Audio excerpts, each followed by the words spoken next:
बिस्मिल्लाहिर्रहमानिर्रहीम अस्सलामुअलैकुम। लाखों करोड़ों दुरूदो सलाम मोहम्मद मुस्तफ़ा सल्लल्लाहु अलैहि वसल्लम और आले मोहम्मद पर। मैं हूँ उमर दराज गोंदल और आप मेरा यूट्यूब चैनल देख रहे हैं। यूक्रेन का एक ऐसा मामला है जिसने इस वक्त दुनिया के अंदर जो दो बड़ी आलमी ताकतें हैं या दो बड़े ब्लॉक हैं उनको आमने सामने खड़ा कर दिया है। और अमेरिका अपने इत्तेहादियों के साथ मिलकर जो धमकियां देने की कोशिश कर रहा था वो धमकियां उल्टी पड़ गई हैं और जो यूरोप की सिक्योरिटी है वो खतरे में पड़ गई है। उसकी वजह यह है कि रशिया ने जो मुआहिदा 90 की दिहाई के अंदर 80 की दिहाई के अंदर किया था उस मुआहिदे से अब निकल के वो जनाब बिल्कुल अब खुले तसादुम की तरफ जा रहे हैं और उन्होंने ये फैसला कर लिया है कि वो यूरोप के बॉर्डर के ऊपर जो न्यूक्लियर मिसाइल हैं वो नस्ब करेंगे। और अब इस मामले में जो अहम डेवलपमेंट है वो 15 तारीख को चीन के सदर के साथ पुतिन की एक वर्चुअल मुलाकात है जो इस हवाले से मजीद पेशरफ्त साबित कर सकती है या पेशरफ्त हो सकती है। क्या इस वक्त थ्रेट है अमेरिका को, क्या रशिया को थ्रेट है और क्या होने जा रहा है, क्या इस वक्त दोनों जानिब स्टेक पे लगा हुआ है, ये इस वीडियो का कंटेंट होगा। लेकिन अगर आपने अभी तक चैनल सब्सक्राइब नहीं किया और आप चाहते हैं कि आपको मुस्तनद और बरवक्त खबरें मिलती रहें तो हमारा चैनल सब्सक्राइब कर लीजिए, बेल आइकन के ऊपर क्लिक कर लीजिए ताकि हमारी आइंदा आने वाली वीडियोस बर वक्त आप तक पहुंचती रहे। यूक्रेन का मामला काफी दिनों से खतरनाक सूरत हाल इख्तियार कर रहा है। उसकी वजह यह है कि जो बरतानवी इंटेलिजेंस है उनका ख्याल यह है कि अगले साल के आगाज में यानी दिसंबर का महीना तो यह है, अगले 1-2 महीने में जो रशिया है वो तकरीबन 1.25 लाख फौजियों के साथ जो यूक्रेन है उसके ऊपर हमला कर सकता है। और इस सिलसिले में रशिया की बड़ी सादा सी बातें हैं। एक तो क्राइमिया वाला इलाका वो चाहते हैं या फिर यहां पे जो मुख्तलिफ इलाके जो रशियन नवाज लोग हैं उनके पास है उसके ऊपर कोई कार्रवाई ना हो। फिर यूक्रेन को नेटो का पार्ट ना बनाया जाए, अगर मेंबर बनाया गया तो ये रेड लाइन होगी। ये एक तरफ है। इस सारी चीज को लेकर दोनों ब्लॉक्स यानी अमेरिका यूरोप के साथ मिलकर और रशिया अपने इत्तेहादियों के साथ मिलकर बिल्कुल आमने सामने खड़ा है। लेकिन अमेरिकन जो है वो एक लिहाज से दबाव डाल रहे थे मुख्तलिफ हरमों के साथ। मिसाल के तौर पर आपको याद हो पहला मौका भी मैं रीसेंट के साथ वापस जाना चाहता हूं। G7 ममालिक का इजलास हुआ जहां पे एंटनी ब्लिंकन जो थे वो खुद मौजूद थे और ये जो 7 बड़ी ताकतें हैं उनके वज़राए खारजा मिले और उन्होंने बाकायदा धमकी दी रशिया को और कहा कि अगर आप यूक्रेन के मामले के ऊपर आगे बढ़ेंगे तो आपको इसके असरात का सामना करना पड़ेगा, इसके जो नताइज हैं वो भुगतना पड़ेंगे और इसकी कॉस्ट है जो आपको पे करनी पड़ेगी। और ये तो G7 ममालिक वाला था। और इसके अलावा अभी चंद दिन पहले ही जो बाइडन अमेरिकी सदर हैं और जो पुतिन रशियन प्रेसिडेंट हैं उनके दरमियान कई घंटों के ऊपर मुश्तमिल एक वर्चुअल मुलाकात हुई। लेकिन उस वर्चुअल मुलाकात का जो 1 पॉइंट एजेंडा था वो यूक्रेन था और वहां पे भी वो रशियन प्रेसिडेंट व्लादिमीर पुतिन को किसी तौर पे कायल नहीं कर सके। और पुतिन ने बड़ी सादा बात की, उनका अगर 1.5 लाख है, 1.25 लाख है, 2.5 लाख जितने मर्जी फौजी हैं अपने बॉर्डर के ऊपर अपने मुल्क के अंदर इकट्ठे करना या उनकी मूवमेंट करना किसी दूसरे मुल्क की सिक्योरिटी के खिलाफ कैसे हो सकता है। तो इसलिए हम आपकी बात नहीं सुनेंगे। और इससे पहले जो बरतानवी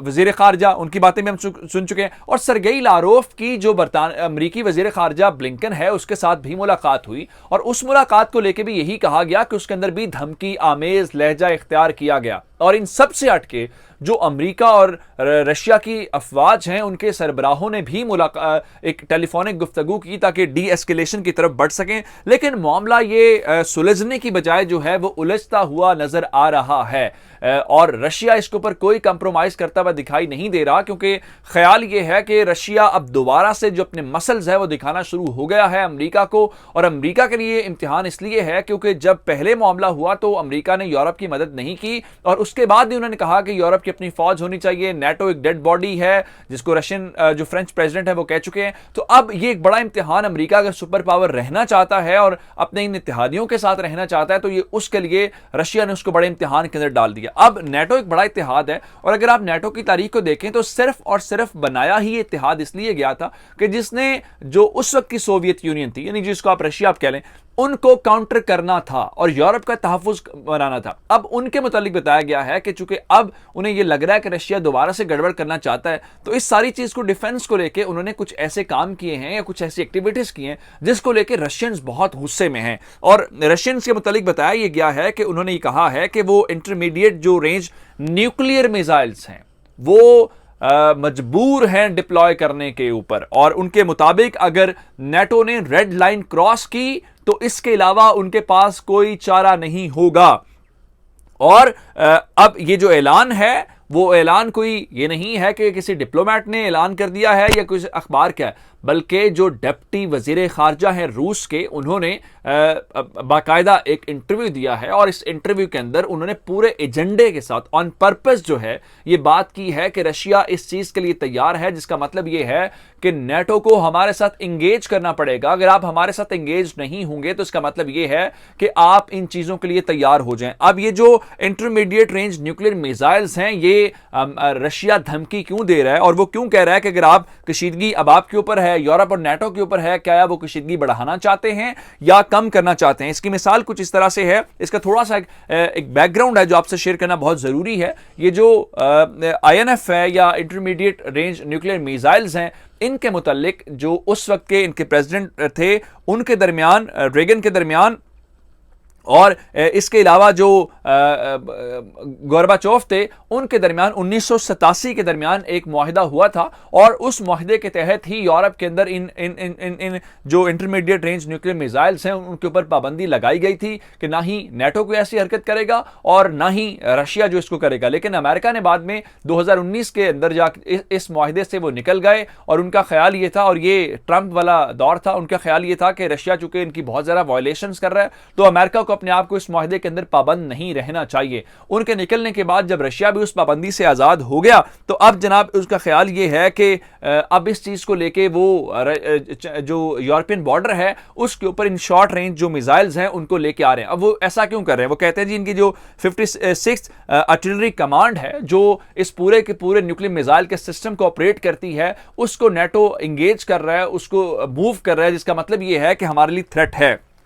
अब इस सारे थ्रेट को देखते हुए ये सूरत हाल तो हमारे सामने नजर आ रही है, लेकिन एक चीज बड़ी इंपॉर्टेंट है।